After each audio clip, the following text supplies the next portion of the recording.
Eh bien, bonjour et aujourd'hui, c'est comment se faire plaisir avec un gâteau au chocolat sans avoir de remords, puisqu'on va faire un gâteau moelleux chocolat courgette et la courgette va remplacer notre beurre. Donc là, vous allez vraiment avoir un super gâteau au chocolat sans beurre et donc très peu calorique puisqu'il fait par part. Alors c'est pour 10 parts et là ça fera 157 calories. Donc ça fait allez, une crème dessert. Donc voilà, donc là on peut vraiment se faire plaisir.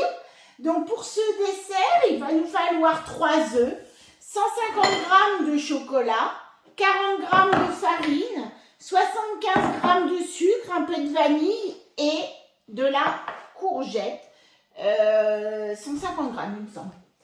Donc là on va préchauffer notre four à 180.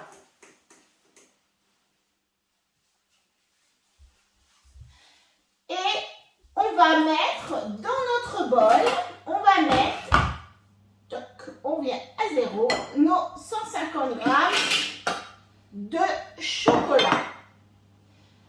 Et on va pulvériser tout ça en faisant 10 secondes vitesse 10. Pourquoi cette opération ? Ça nous permet de réduire notre chocolat en poudre et du coup, il va beaucoup mieux fondre.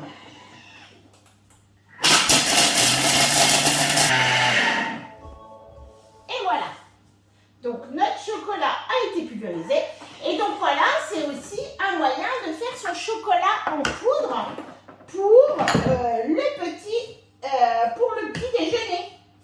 Vous allez pouvoir mélanger tout un tas de petites choses. Vous avez des super recettes.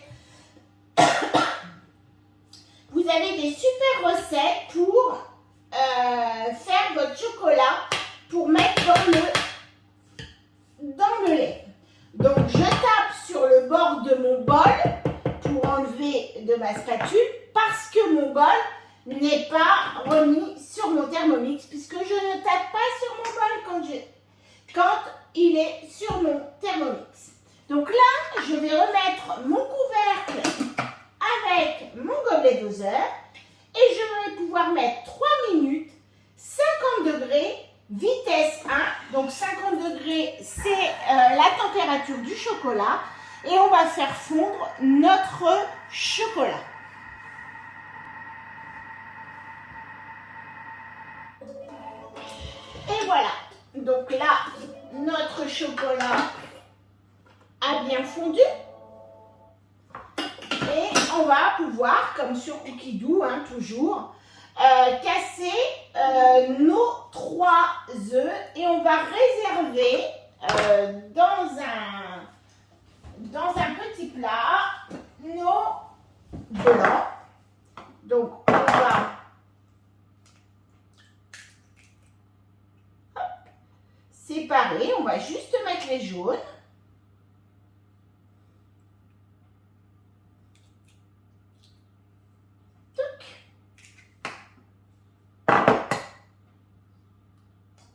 On essaye de ne pas mettre de coquilles parce que moi je suis la spécialiste. Déjà j'en ai une. Voilà. Pas de jaune et pas de coquilles.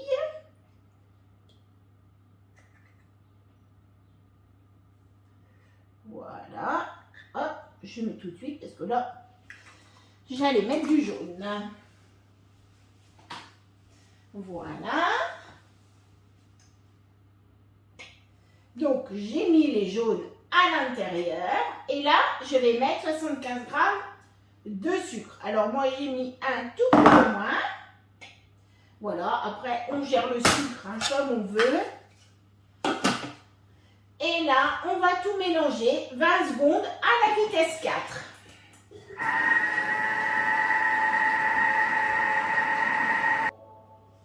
Voilà.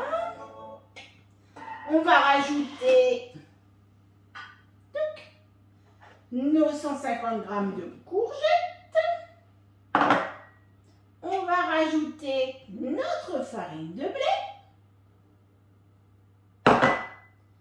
Et donc de l'extrait de vanille, une demi-cuillère à café. Donc voilà, une bonne demi.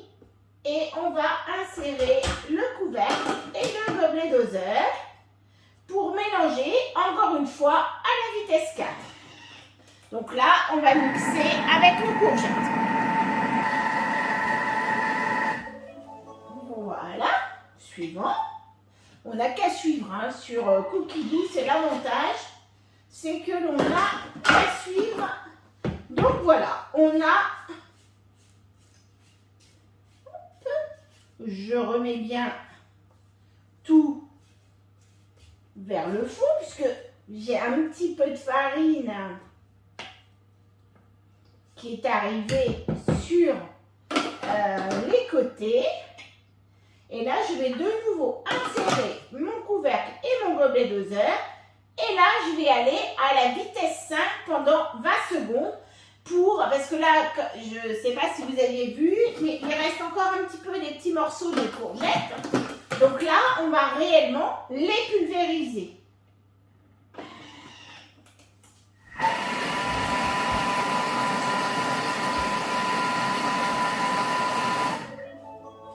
Voilà.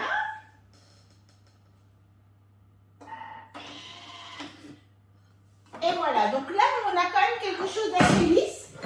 Alors moi, j'ai toujours, parce que quand on pulvérise, eh bien, on a toujours des choses qui viennent sur le bord. Et du coup, ben, j'aime pas parce que j'ai quelques courgettes, en fait, qui sont restées un tout petit peu en morceaux. Alors, c'est pas gênant parce que ça va cuire, et les morceaux sont tellement petits qu'ils vont fondre à la cuisson. Mais moi, là, je remets 5 secondes à la vitesse 5. Comme ça, je remixe bien.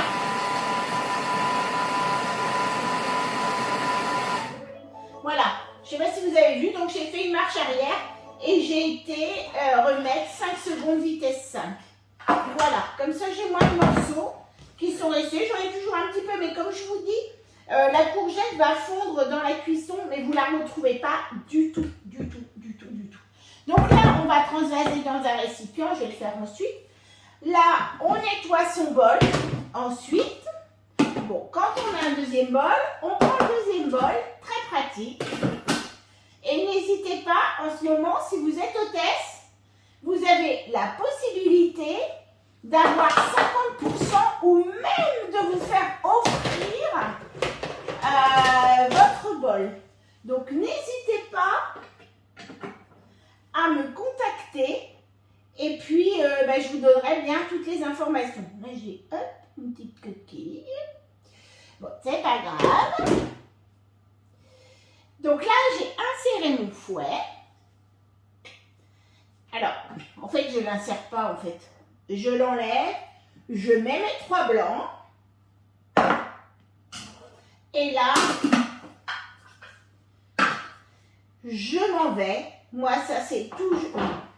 Je vais toujours faire ça. Je vais faire...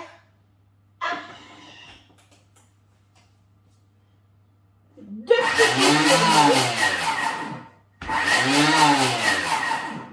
petits coups de turbo d'une seconde et je reviens sur ma recette. Et là, cette fois, je vais rajouter mon fouet. Donc là, les blancs sont inratables. Donc là, 1 minute, vitesse 3 pour faire nos blancs. Pendant ce temps-là, hop, j'enlève tout ça, là, il ne me sert à rien. Et je vais vider donc ma pâte dans un saladier, puisque après je vais mélanger bien évidemment mes blancs en neige dedans.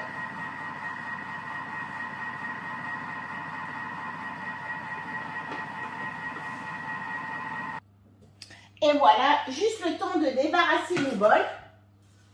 Et en 1 minute, regardez, vous avez vraiment de très beaux blancs. 1 minute vitesse 3, vous voyez, pas vraiment. Pour monter des blancs en neige, 1 minute vitesse 3. Mais je vous dis, gardez bien la petite astuce, 2 petits turbos d'1 seconde. Et alors là, vous avez des blancs inratables. Que ce soit avec votre TM5, TM6 ou votre TM31. Parce que j'entends parfois des gens me dire avec le TM31, on n'arrive pas à monter les blancs en neige. Je le vois même souvent sur les réseaux sociaux. Mais alors franchement, si vous faites votre petit turbo avant de monter vos blancs en neige, eh bien vous aurez toujours des blancs bien fermes. Vos îles flottantes, je vous assure qu'elles seront impeccables. Alors je prends une... Ah oui, je pourrais le faire... Non, je préfère le faire comme ça. Avec ma cuillère, mais bon, je vais racheter... C'est une Maryse, parce que ma Maryse, elle doit avoir 15 ou 20 ans, si c'est même pas plus. Et donc là, elle a rendu la Maryse. Donc là, je retire le fouet, comme ils disent, et je les incorpore délicatement à ma préparation au chocolat. Voilà, j'essaie qu'il n'y ait plus de morceaux. Voilà, ça m'a l'air pas trop mal. Hop, je casse un peu les petits morceaux qui restent. Voilà, impeccable. Donc là, je vais verser mon moelleux dans, enfin, mon fondant dans un moule. Donc là, moi, j'ai choisi des moules en silicone parce que, bah, voilà, on reste sur un gâteau sans beurre. Bah voilà, je n'ai pas besoin de beurrer.